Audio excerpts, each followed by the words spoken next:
Good morning. My name is Bruce Townsend. I am with Employer Support of the Guard and Reserve, better known as ESGR. I'm visiting here, Southern California, all the way from ESGR headquarters in Washington, D.C. It's my pleasure to be here in Los Alamitos this morning. We're doing what we call a Bosslift. The local aviation units from the California National Guard have graciously consented to host over 100 local employers, some of whom are small businesses and some of whom are representing much larger nationwide corporations, to take them up in the air in these aircraft that you see around us here, in these Black Hawk aircraft. Take them up on a Bosslift, show them what their employees who serve in the Guard and Reserve do when they're away from their full-time jobs.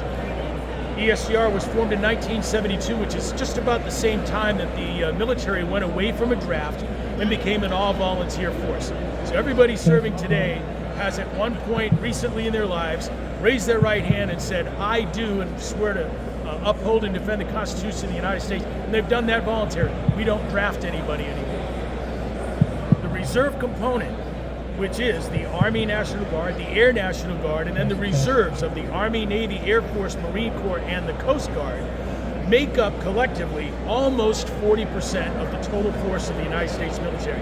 That's a great big chunk. And the reason that's important is because in modern military total force in the United States, the active component cannot do the entire mission without the support and participation of the reserve elements. And again, those 7 elements that I just rattled off. The reason Bosslifts are important is because all of those part-time service members who come in for a weekend every month, a few weeks a year at various times, or possibly get deployed to go overseas or in support of other active component missions, those employers are vitally important in the support that they give to their employees who serve part-time. The reason for that goes back to that 40% of the total force that the reserve component makes up. Without the support of the employers, we really couldn't get the mission done, and the active component would be quite literally hamstrung in being able to do everything that it's supposed to do as directed by Congress, the President, and the Constitution.